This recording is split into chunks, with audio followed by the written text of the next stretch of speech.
Silent protags. The protags that don't talk. Or minimally talk, like Abdallah recently. Mm-hmm. That's true. Sorry, I just want to make sure. Which I swear they put in there just to piss me off. Just to make me mad. They know. They know. We'll save it. It's coming up. It's coming up. Whether or not you want it to, I'm not going to be able to hold it in. Falcom, you know what you did. You know what you did. I don't know how you knew I cared about that. I wasn't on YouTube at the time when I first started. Ooh. Oh my God. Yeah, so I'm looking forward to that rant. Oh yeah, get ready.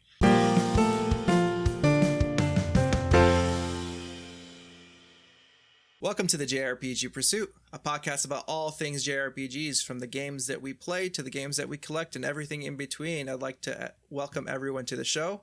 My name is Abdallah, and with me are my two great co-hosts. I'm Emily. And I'm Branden. And today we're going to be having a little bit of an interesting topic. It's going to be a little bit different than we are because we're not that silent.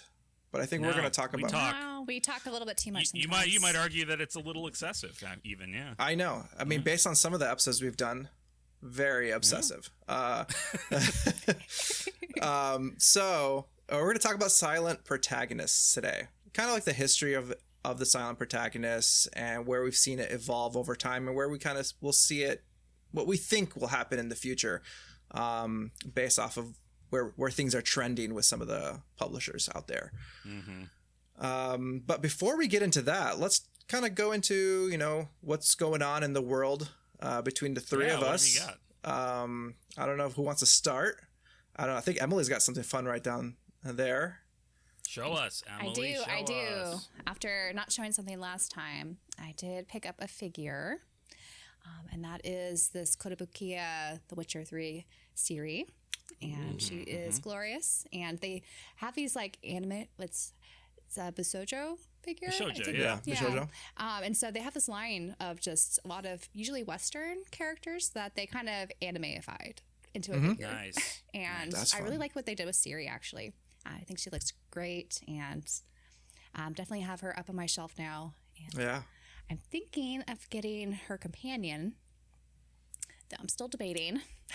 Don't let your tell us about her companion. Yeah. They also made a female version of Geralt that goes with her, and I just find it hilarious that he has a Bishojo figure. Is her name Geraltine? It's just Geralt. Oh. Just Geralt. Just Geralt, yeah. yeah. Geralt for short. Geralt for short, for sure. Awesome. For sure, but you know what? Sure. Don't let your dreams be dreams. I'm this close to ordering it. You have the power, Emily. You can order it right now. We'll put it in the comments if you want. If you are watching on YouTube, I want you to put in the comments whether Emily should buy that figure. And the answer is yes. If you're listening on the pressure podcast, works. If you're listening through podcast app, poll. email us, okay? We need to know. There was an overwhelmingly majority there. It's so easy to tell somebody else to spend their money on something. It is. It's exceedingly easy. I love it. I'm a professional at that. We're all enablers, right? I'm so good. That's why we're here. We're doing a podcast about video game. That's what we do. Exactly. Okay, that's what we do. That's fine. Nothing wrong with that. But that's a really cool figure. I like their Bishojo line of of I figures. kind of want more now, but I had to restrain myself. What other things do they what other properties do they have? Not too many Refresh me. With gaming, but a lot of it is video comic book characters and that sort of thing. But I'm hoping that they'll get more like Western IPs or something and make more video game kind of characters. That'd be fun. Anime form, because usually a lot of the statues that come with, the Western RPGs and stuff, I usually don't really like them because either they try too hard for realism, but they don't quite get it. And a lot of them are kind of on the cheaper end of their price line. And so they usually just aren't that great of quality. So I feel like the Bishojo figures kind of are a good compromise and also kind of a fun spin. Even though this doesn't look, exactly like Ciri, but she looks pretty good, I think. I think it looks good to me. I mean, it'll look great on yourself. Put it right there. She does. Right there. Maybe there. I don't know. I have her over there. You have room over there? Okay. Stuff. All right. Yeah. No, that's the last place I would have put. I'm just kidding. That's where she fits. Right over there looks a lot better. I've been doing some restructuring myself, so she might move around. Especially if I get Geralt. Oh, yeah. It's when you'll get it. It's not about if at this point. It's like we've already established. I mean, we might get you to do it before the end of the episode, so we'll see. We'll see. If not, then everybody hit the comments. Let her know. So I have one thing to share that I didn't share maybe just the last time, I think, since I've gotten it. Mm-hmm. But it is the Tales of Legendia soundtrack CD album here from Japan. A friend of mine was in Japan recently, not Dala, not Emily, another this is the season, everybody. This is the season of making me exceedingly jealous by going to Japan. But brought me this back, and I was like, he's like, anything you want me to keep my eye out for while I'm there? I'm like, man, anything by Go Shiina. If you can get me, like, I don't know if there's a Harvestella album or Tales of Legendia or what's out over there. Yeah. And he looked into it. He went to I think he even went to the Square Enix store, maybe. I might be misremembering what he said, but he asked, and they said, no, there was never a physical Harvestella album created. And that just boggles my mind. But not sad at all to have Tales of Legendia. It's one of my favorite soundtracks, period. So to have it in hand is very, very cool. Did you hear the news about Harvestella, by the way? There's like a short story that they're put out or something like that. Oh, I think they're adding additional content or something. Really? I translated that tweet that everybody was passing around, and it looked like it was just something about like they had written a short story. I thought, I thought it was something in game, but I could be mistaken because I didn't look too closely yet. I would love for it to be something in game. That would be thrilling to me. I feel like that gives us a little bit of hope, that maybe there'll be a sequel. They're still thinking about it. There's still releasing there's people. There's people at the company that still care about it. Yeah. I think the director of the game doesn't work there anymore, but he could always contract. It's not. Yeah. I'm sure he left on fine terms. Exactly. But I know that, there's people at Square Enix that love the game. Like at Anime Expo a few months ago, I was talking to a couple Square Enix reps, and we were just collectively gushing about Harvestella. So I know that there's love for that game there. We just have to hope that there's enough. Yeah, and also, please let there be enough. Like Branden, I think you just need to make a few more videos about Harvestella. Just a few more. to just. I put out a video today that Harvestella could have been in. I was shocked it wasn't. People comment and tweet at me, and they're like, "No Harvestella? Like that seems like a no-brainer." I was intentionally trying to stop talking about it. I did see that. I was trying to shut up about it, but now that I've stopped, people are like, "Where's Harvestella?" I was like, "Okay, all right." I watched it. Gotta keep talking about it. I watched it, and I was. It's your thing now.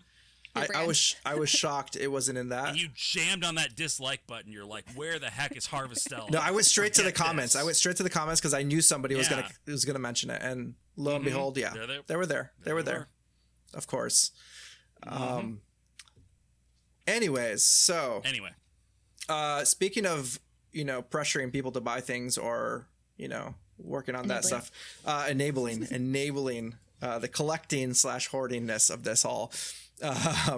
Last episode we were talking about, I was talking about not having Xenoblade, not been able to get it Xenoblade 3 special edition. And so Emily was like, well, you got to buy that. And there's a site.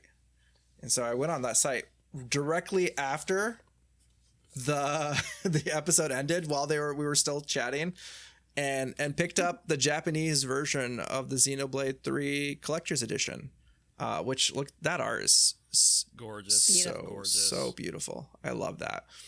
And love it. And it even has this really amazing artwork on the back. I am in love with this thing, and it's actually pretty impressive because it was brand new. And it even comes with the game unopened. It's still sealed. So that's all for what price? It was I think it was $35 or something of in American currency. So this, it was a steal. Yeah. Was it 35? Was it 35? I don't remember. Great. I think it was 60, but it was. Was it 60? That's MSRP for the regular edition in the US. Yeah. And then you got, I think DHL shipping, right? Because that's what Sarah likes to use. I literally EMS. Purchased it on Sunday, Like it was Sunday night. It was like Sunday night. Evening. It was it was late at that point. It was like 10 o'clock maybe. Granted, that's like, you know, midday in Japan. Sure. But the next day though, right? Monday, yeah. And Monday. And it literally got to my doorstep today and today's a Thursday. So from basically 3 days. Yeah. From DHL, Japan. That's especially wild. For the Mirror Hub, it's amazing. Mm-hmm. Yeah, like I can't believe how fast that was. I can barely get games that I order here within right. a day or two. They put domestic shipping to shame. I know. They do. Oh yeah, but yeah, so I'm really happy with this one. I was gonna go right on I have a Xeno shelf.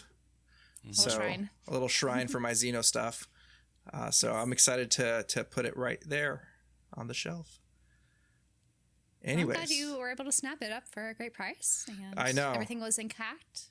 Yeah, it's been sometimes those listings, they don't show you photos of what it looks like, but yeah, you just have to a little bit of a gamble, but you have to trust the Japanese people. They tend to keep their stuff in good condition. It's and if true. there's nothing that they remark about the condition at all, it's probably fine. Yeah. No, that's the one thing I've noticed. If I buy anything from Japan, like on eBay or anywhere else, it comes like super meticulous and pristine. It's perfect. It's so good. And it's even like things they mark as acceptable. It's like a B grade here. It's great. Yeah, I know. It's like wonderful. Yeah. Go. Okay. It's incredible. So I'm super happy with that. I'm finally have all the special editions for the Xenoblades. So nice. My heart is full. My heart is full. Huzzah. Speaking of not full of words, silent protagonist. Let's get into it. That was the smoothest transition I've ever heard. I love it. I think love the best it. Yet on this podcast. I know. I am here for those transitions. All right. Yeah. Silent protagonist, baby. Let's do it. Let's do it. That was terrible. But anyways, Silent Protagonist. Okay, let's talk about like our experiences with Silent Protagonist. Like, let's kind of get into, when did we first experience a Silent Protagonist? Mm-hmm. What game was it? What was the first game you actually like? Maybe, or like the first game that you can think of off the top of your head, maybe at this point, that really kind of dove into and that. How do we define a silent protagonist? This maybe also we should talk about. That's actually probably a good place to start. Yeah. I guess my first silent protagonist was Mario. Good old Mario. Good old Mario. Jumping on Goombas. People are talking at him, telling him princesses are in other castles, and it's a Mario. What do you mean? Yeah. Well, I mean, now he talks. But back in the day, he didn't have a whole lot to say. Yeah. And Super Mario RPG, really, he didn't talk in Super Mario. Well, yeah, he doesn't talk. He just pantomimes. And turns into other characters, which is actually pretty funny. Yeah, that's hilarious. But really, my first silent protagonist that I remember was Dragon Quest, and everybody talked in Old English. In that game, the English version of that game, that was weird because I was 7 years old. I didn't know what that was. I didn't know Shakespeare or any of that trash. I didn't know any of that stuff. Ugh. So it was confusing to me, but the guy didn't ever talk, and it didn't seem strange to me. I don't know. I guess because of Mario and other games, like you really didn't have your character. Your character didn't talk back then, so it wasn't a big deal to me, I guess. Yeah, and even wasn't talking like vocally, like they wouldn't also have like text to go with their thoughts or anything. So that's what I was kind of getting at with how do we define a silent protagonist. There are plenty of like unvoiced silent protagonists that sometimes will deliver some lines through text, or you have to choose what they say. Yeah, and I think like especially like you never really notice it until it became a very narrative driven game, because like like if you look at like original Mario, like you never thought about like I never thought of it as a silent protagonist because it just wanted to jump on things and get points. Like it was never the context of the game I was playing. Like I didn't think of him as like he didn't need to talk. He just needed to jump and run. Yeah. Jump man. Yeah. So and a lot of platformers are like that. Like even back on the PS2 when I was playing Jak and Daxter, like Jak never talked. That's true. But Daxter talked lots. Quite a lot. That's true, but he wasn't the protagonist. Right. Did Jack talk in Jak 3? Yeah. He eventually talked like later on, like in 2. I thought 3. that was the case that they just the first game. He did not talk. He was mute. Yeah. Basically. Okay. He was a very stoic character. And he let Daxter do all the talking for him. A little bit like me. It's just so stoic. Yeah, you're not known for talking, Silent. Branden. Not known for speaking excessively at all. No rambles. No rambles from this boy. He's just here to be seen. Silently, brooding. You know, I got the eyebrows going. You put that smolder away. I can't help it. It's always on. If I put it out, then the pilot lights out, and then I can't. Then I'm just cold, and I don't want to be cold. Yeah, you know, it's interesting that there's different kinds of silent protagonists, like you were kind of alluding to, Emily. Like you have your dragon warrior silent to an extreme. Like you don't even choose dialogue except like yes or no. Yeah. When you're asked a yes or no question.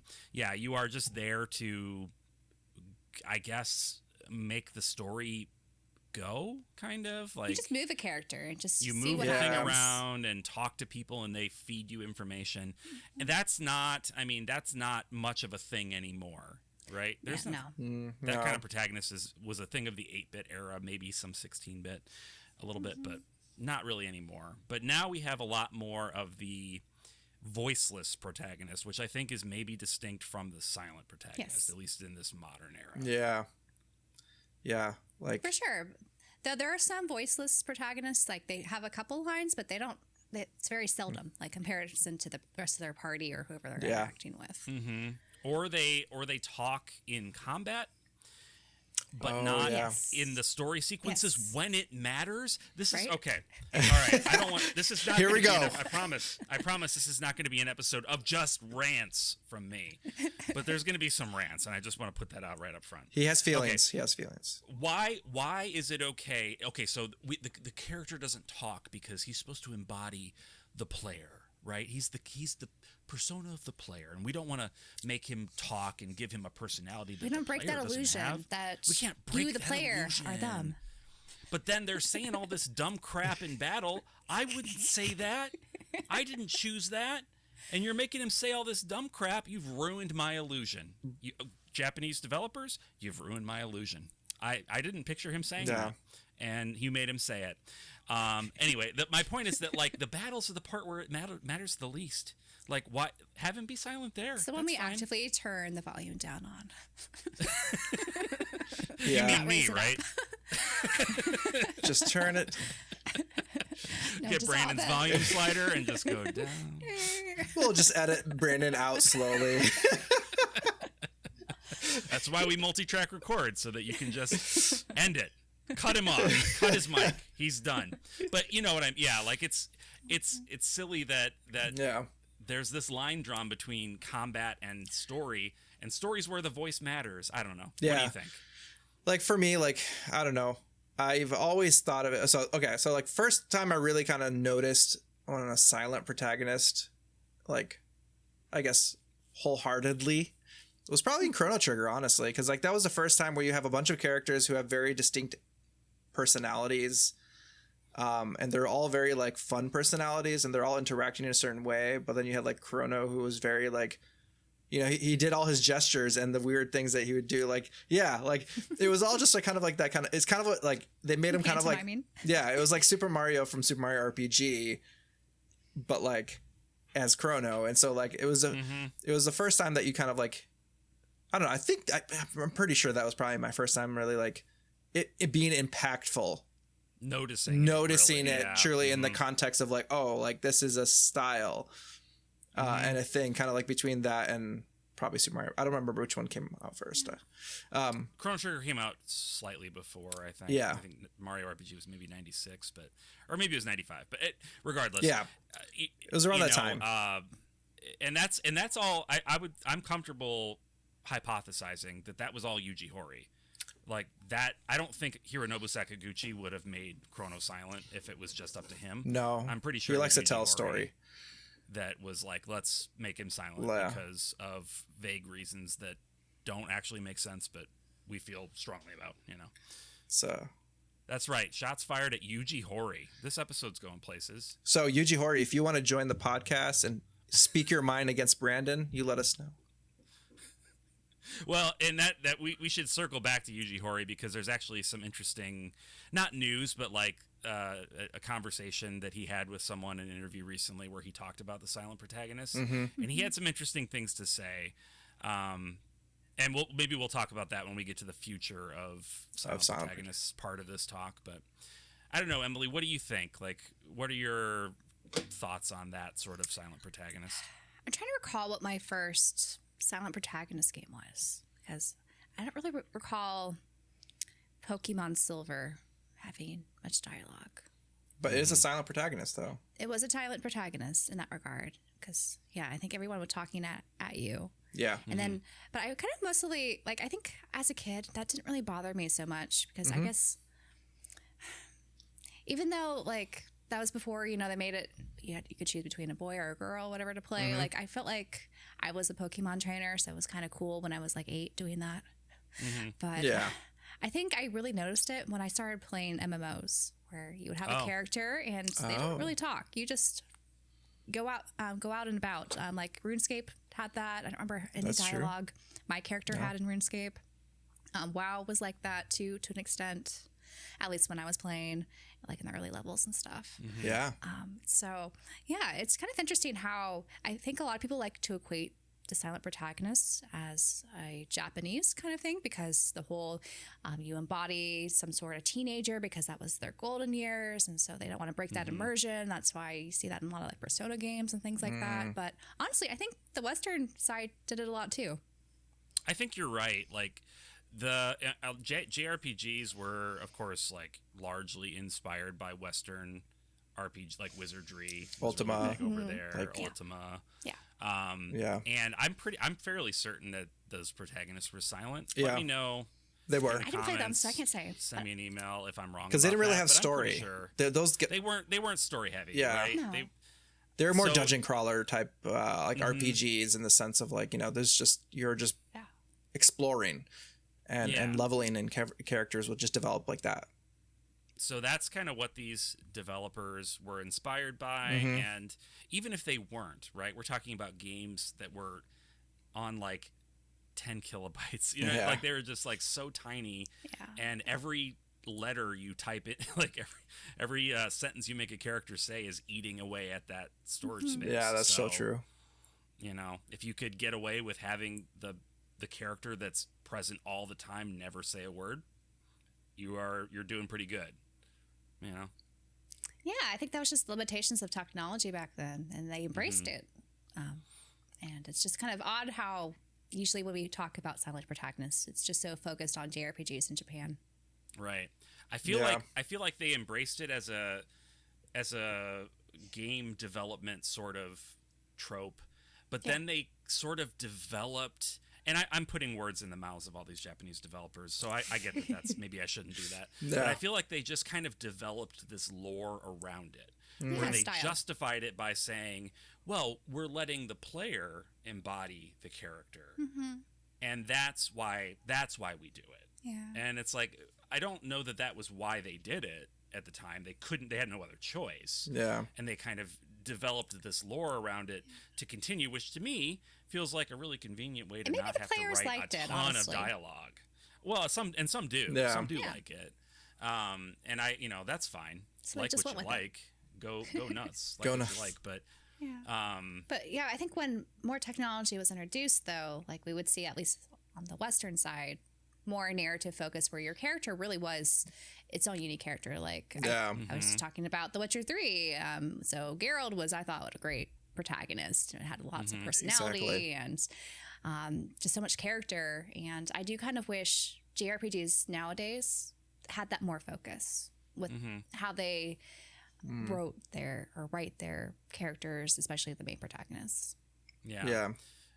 Some of them do, of course. They do, like of course. I feel like Takahashi games have really good, solid main characters that are very interesting people in and of themselves. Yeah. And we like the Trails games too. The Trails games, yes, exactly. They're all great characters. Great characters on their own.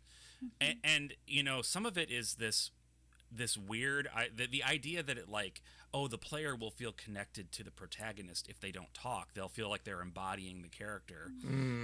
To an extent, I don't want to do that. Yeah.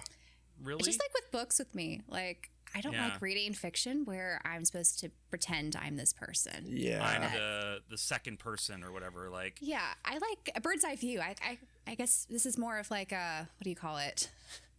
You like people watching, right? Yeah. Sure. Yeah. So maybe it's more voyeurism. I don't know. I think it's more interesting in that respect.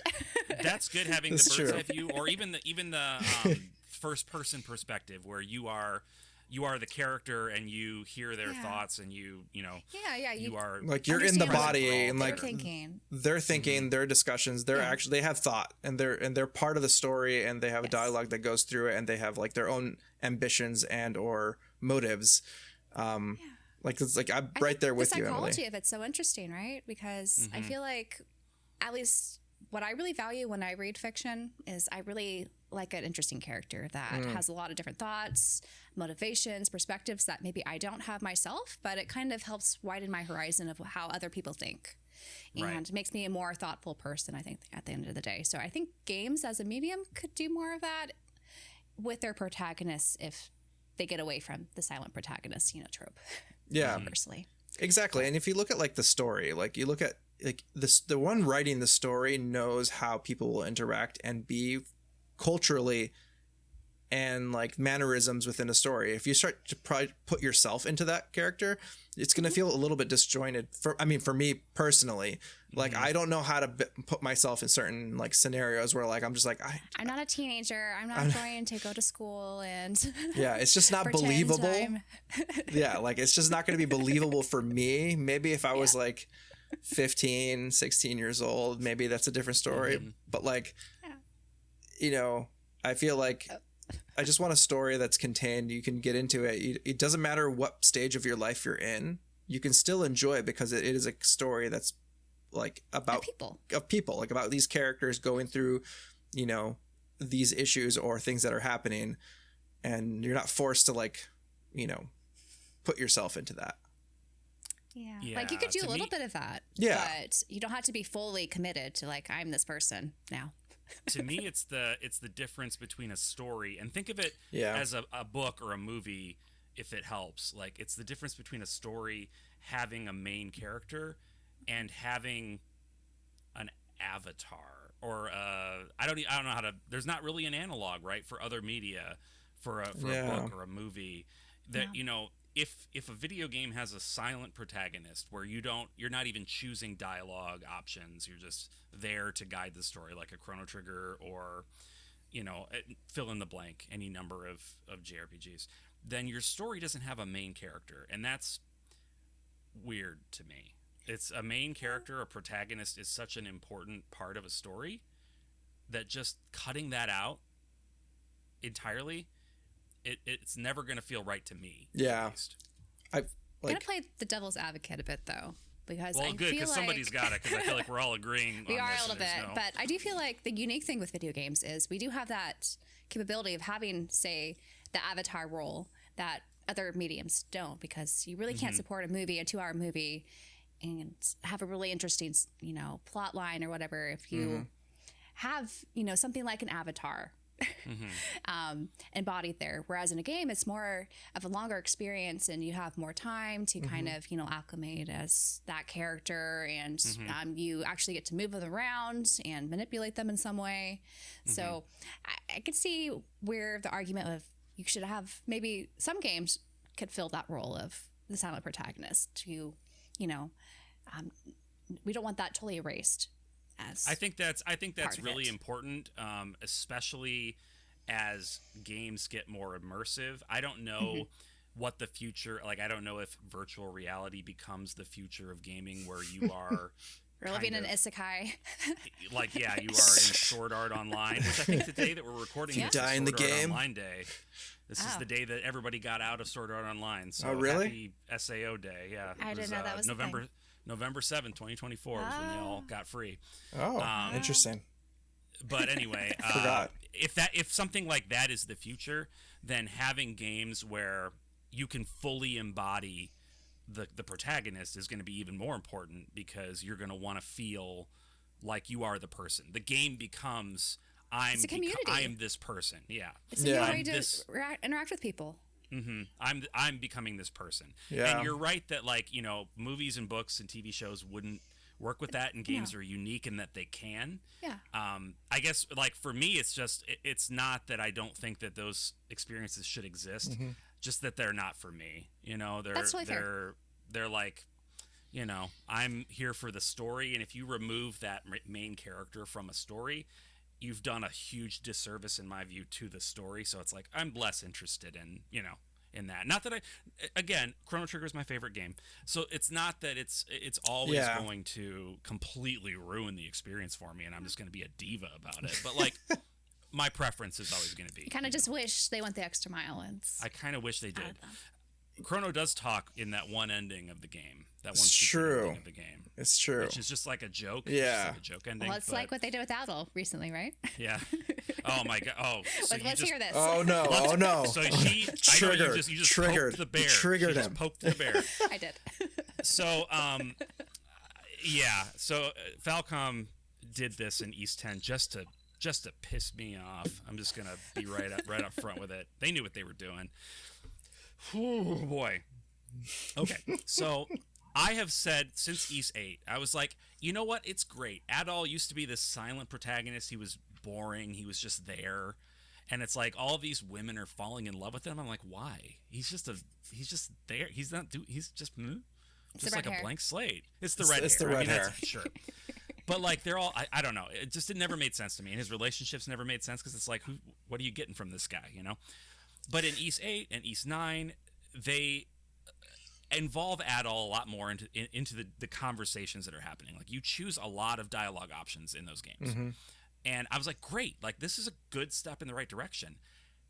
Step 2 is when you choose the dialogue, have Bryce Papenbrook frickin' voice it. You've already got him voicing the character for battles and, you know, like miscellaneous things like that. Like, just have him voice those lines. You've already got him in the booth. Just give him the spreadsheet.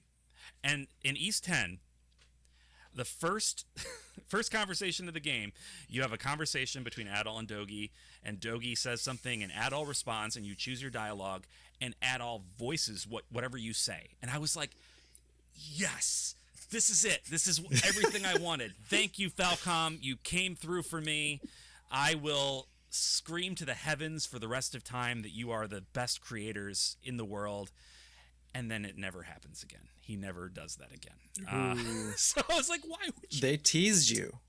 Why would you do They played with your me? Heart, Branden. It's the cruelest. You gave me a taste. Yeah. Just a taste of what it could be like. And I was so happy. And then you just crushed me. Oh. So, anyway, that's maybe Ease 11 they'll fully voice him. Just little baby steps, right? And it's funny that look at 2 lines in Ease 11. It's funny you say baby steps, because I feel like developers have been creeping that way more and more over the years, and maybe this is appropriate to move into like the future of our projections. Yeah, of what this trope looks like. Yeah, I noticed it first in Persona 5. So the protagonists of Persona 3 and 4, they would have like shouts. They'd say Persona or whatever in battle. And that was pretty much it. But I noticed in Persona 5, in a couple of the like anime cutscenes, Joker had a line or two. And they were voiced. And I was like, oh, interesting. You know, interesting that they're comfortable giving him a voice here. They still didn't in the game. When you choose dialogue options in the game, they still don't voice those. But he was voiced in some of these cutscenes briefly. So I was like, that's interesting to me. And the same thing with East 10, where in East 9, I don't want to talk about East 9 because there's some pretty big endgame spoilers there. But it seemed like they were kind of testing the water in East 9, and then even more so in East 10. Mm-hmm. It's like they're slowly starting to see if their audience is going to push back, right? Mm-hmm. Like, let's give Adal a couple of lines and see if people are mad about it. And if they're not mad about it, maybe we give them a couple more, and then work our way up to a full participating story character. That would be wild. Mm-hmm. I would be all in for an Adal, like an East with full on Adal being an Adal character. Yeah. Falcom is such a story-driven development studio now. Yeah. I have to imagine, and this is me projecting again into these Japanese developers, but I have to imagine that it pains them a little bit because they're so focused on telling stories. The old Ys games, there weren't super compelling stories in those games. I mean, they were fine, but they weren't, the level of Ys 8 through 10. And I think they're like, oh, we really want to be able to tell this complex and interesting story, but Adal can't talk. Their growth as a developer, though. And they've had, their other series, too, where they've had the opportunity to do more story-driven things with characters. Mm-hmm. It's true. I think Ys has always been gameplay. It's always been about the gameplay. Mm-hmm. And whereas, Trails took on, the whole... I mean, granted, the gameplay in Trails is awesome, too, but I'm just saying, the story has always been... Much more of a more the forefront, for sure. Yeah, exactly. Absolutely. Although it's interesting, one of the sort of complaints I heard about Ys 10 was that there's way too much story in the beginning, and it takes kind of a while to get going into the gameplay part of the game. I did hear that. Don't Trailsify my Ys games. I was like, I'm there for that. When I heard that before I gotten into the game, I was like, that sounds great to me. You're speaking my language. Same. That's amazing. give me all the cutscenes. I want story. I need story. Load up my plate. I'm coming back for seconds anyway. That's so true. I think especially if you look at what Atlas is also doing with Metaphor Refantasio, it's that moving away from now you have this character who is voiced. You get to choose his his lines, and it kind of brings me.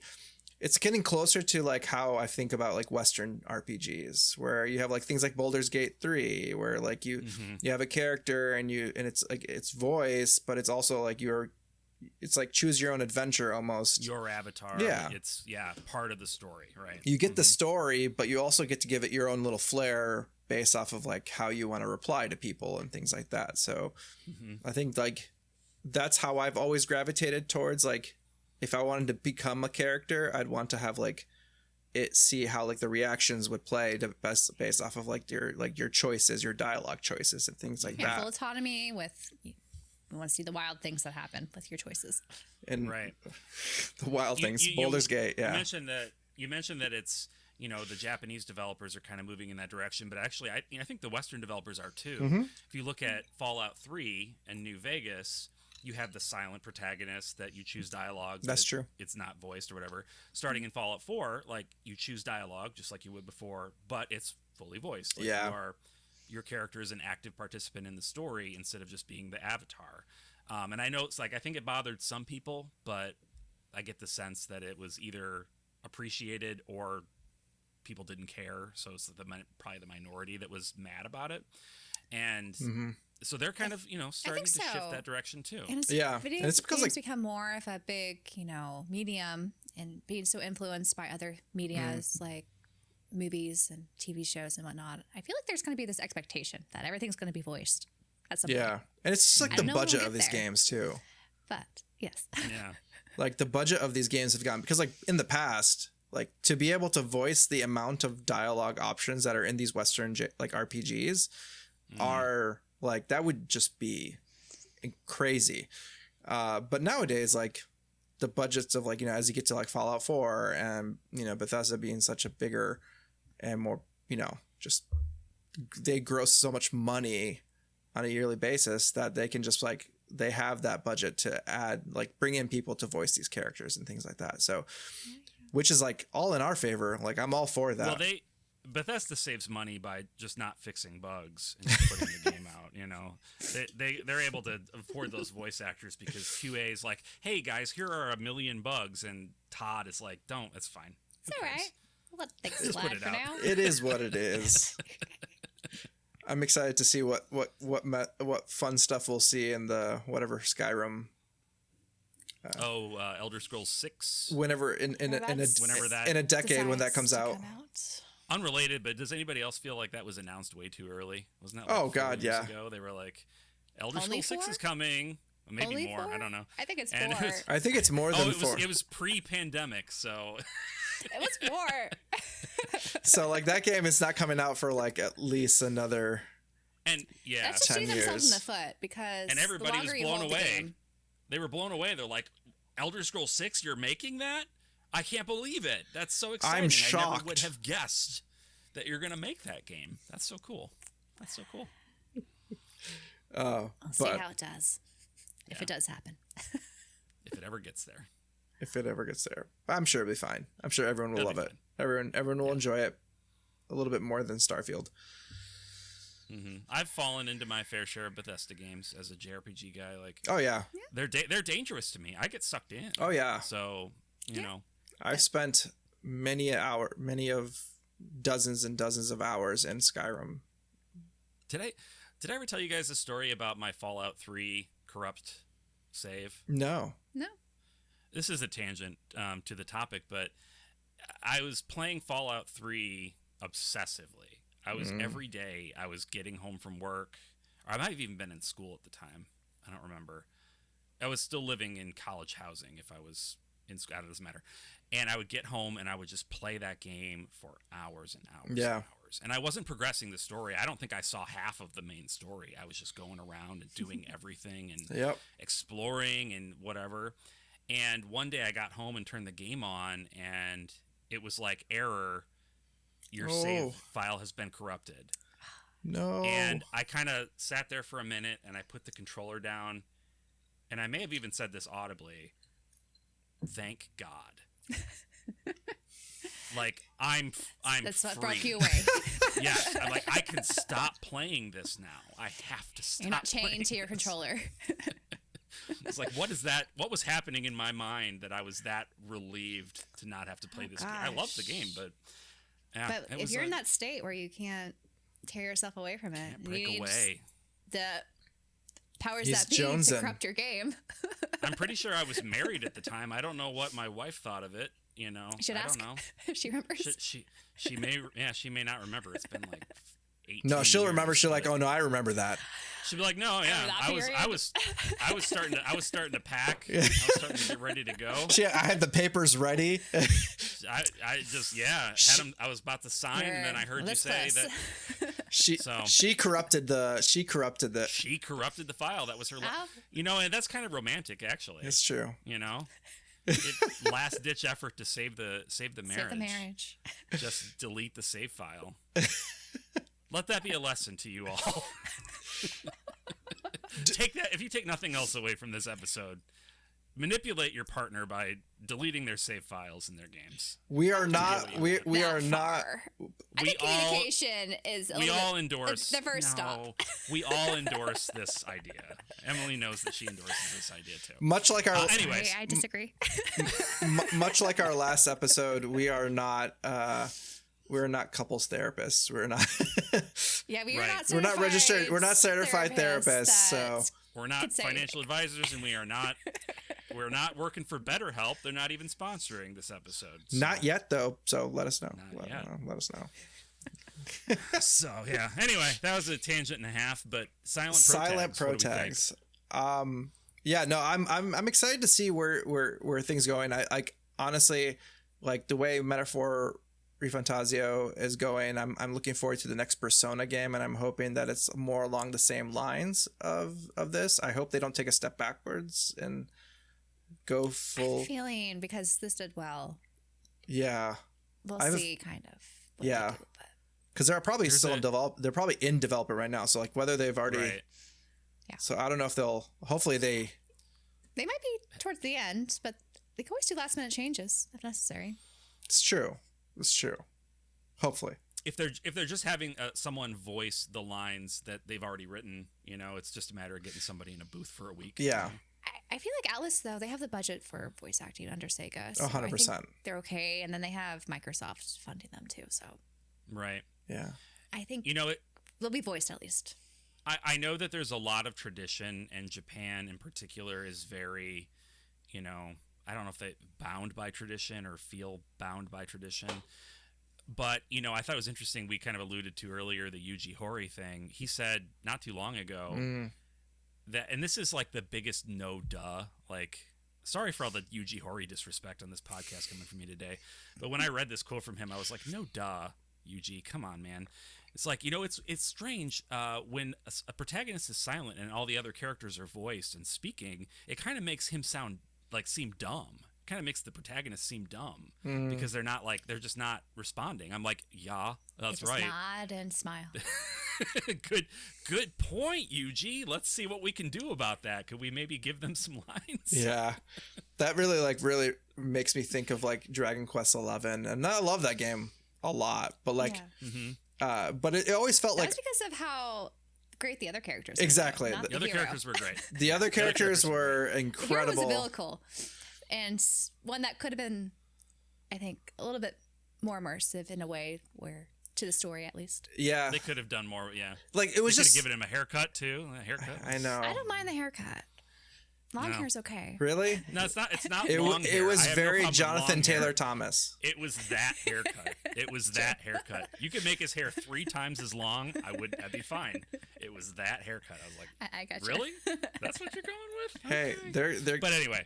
But like, yeah, no, I agree. Yeah, he could have been much more interesting. It was always weird because like, they would always interact with him and they would be so like, and their reactions to him were always these like, oh man, this is incredible. You're the most amazing person.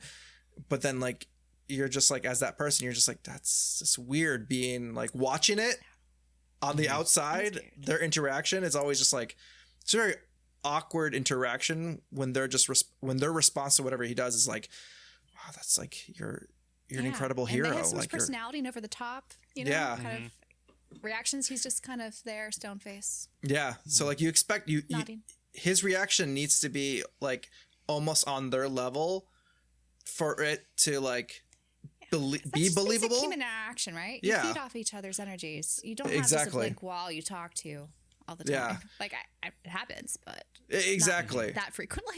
And especially when their like reactions are so visceral, sometimes they're so like, it's just like they get so worked up and so like intense about it, and then like he's brick walled, and you're just like, it's so, it makes it very awkward. I mean, I know I'm saying something like that, but I love Dragon Quest XI, but like I love it. I love Dragon Quest XI. Yeah, fantastic game, great game. Love the characters.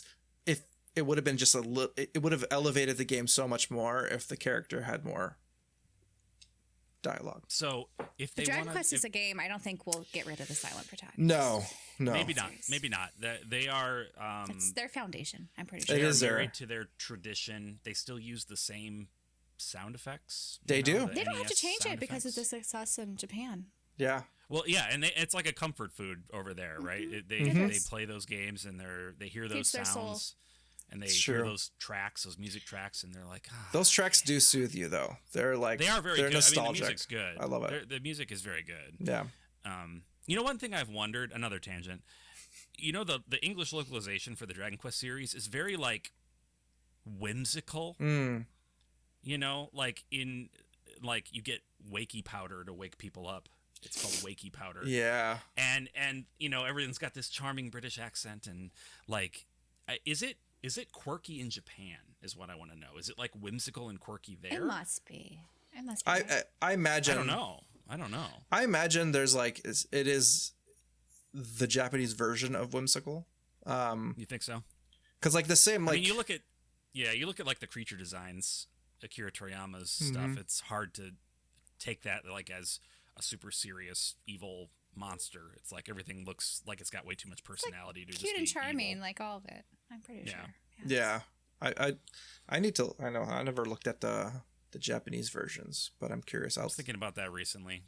I'll have to look at that and see, because like I'm sure like it's just as whimsical, and like I think that's like, it's been a trend. I think nowadays that a lot of JRPGs tend to have more British / like Scottish / like Irish accents. They get a lot of like voice actors to do that. Xenoblade was all that. Well, they're all localized over there, right? Like they're straight up Nintendo of Europe production. Yes, it is. Yeah, exactly. And I think it's great. I think it sounds for that. Yeah. Yeah. Which I'm okay with more diversity in English voice acting, honestly, because you can only hear so much of the US. To make fun of you guys, the Midwestern American accent. Well, we get all the TV shows and movies. We can let the British dudes have a few of the video games. That's fine. Yeah. And the news. I like interesting accents personally, so nothing wrong with that. I mean, we have interesting accents, though. My accent is not an accent. I get mistaken for a lot of things, but it's nothing. You got that California, Southern California. Yeah, yeah. But there's a little Southern California, but you don't sound that distinct to me from a Midwestern accent either. I don't. That's true. And then people think I sound Canadian too, which I'm like, how did you get that? I don't but hear okay, that. I don't either. That, but... Are you apologizing a lot? No. Okay. No. I don't know. I think it's because I sound nice. Oh, nice. Yeah, the Canadians are nice usually. That'll do it. That'll do it. I've also been told when I do presentations and things, I sound like I'm from the East Coast, but I might be my parents' influence because they're from the East Coast. Yeah. Oh, that'll do it. So I don't know. Do you say I'm walking here and stuff like that? Not that. No, they're from the DC area, so it's not during that. Presentations. It just sounds. I don't know what it is. I think when I'm doing presentations, I'm very more deliberate. It's kind of like in my videos. I'm very composed and deliberate how I enunciate things. Whereas when it's more casual, my words tend to slur together a bit more. Oh. Like you see more in California. We have more of a lazy tongue, I guess. I don't know. Mm-hmm. Yeah. But the Chicago accent's a bit different. It is. We have hard A's here, and lots of the becomes duh. Yeah. That there. Yeah. The Bears. Well, from Chicago. California, we say things with a question at the end of our sentences. Sausage. Everything sounds like a question. Everything's going high. up. Yeah, that's true. Yeah. I think I tend to drift into random things like Chicago style if I drink more. Really? Branden, you had front row seat of this. Was that the case? He was basically Mike Ditka without the racism. It was amazing. It was amazing. I don't know. We did not. It wasn't that intense. I think that day. No, it wasn't. No, okay. It sounded like it. It would have to be a lot more. Okay. Yeah. Well, one of these days. If we're gonna do a convention together, we'll have to see. We'll make it. We'll make sure, and we'll get a video of it so that everyone can enjoy it. No, God, no. But yes. Okay. We'll have to see it. We'll have to post it somewhere. Well, we've gone so far off the rails. Yeah. I don't even remember. I don't know. What were we talking about? Silent protagonists. I think accents in video games was the subject. Well, it's related, right? We're talking about we want a voice to our main characters, and accents are related. Yeah, I mean, and to your point about British voice actors and stuff, other regions of the country than just the one big anime cluster in Texas and the anime cluster in California. There's a lot of people out there that can voice these. Give jobs to voice actors. Make your protagonist speak. That's my soapbox. Give a job to a voice actor today. You have the power, Yuji Horii. You can do it, buddy. I feel like this episode is going to go down as you have to go on your apology tour, Branden, for being... Yuji-san is coming for me. He's gonna... I can feel it. I can't wait till his next interview, he's like, Branden. They're gonna ask him they're gonna ask him a question. It's gonna be unrelated. And he'll just start dropping your name and just been like, this guy. That, you know what? Even if he hated my guts, nothing would be more of an honor than Yuji Horii knowing who the heck I am. I'll tell you That's true. Even if he hated me. He knows who I am. That's great. Man's a legend. It's true. He truly is. But I think, honestly, silent protagonists, there's a lot of good games and, I think in the history of silent protagonists, one of our favorite games being Chrono Trigger, you could still get away with having an incredible game with incredible story, incredible experiences with a silent protagonist. But yeah, at the same time, we just want more of that story, and we love that narrative. We love that story. So there's a role for the silent protagonist. We just don't want it in all JRPGs. Exactly. It's kind of my come away with this. if we want to, because talking about there being some games where it still works out, I think a lot of that again is the Yuji Horii of it all. Like he is good at that. Like for the most part, he is good at utilizing that trope. It is his trope. So like Chrono Trigger functions great because he made it work. Exactly.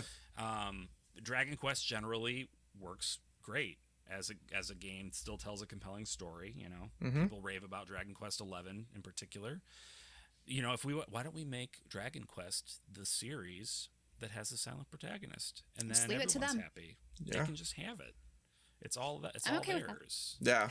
Everybody else, we get compelling character interactions and voice work for struggling actors.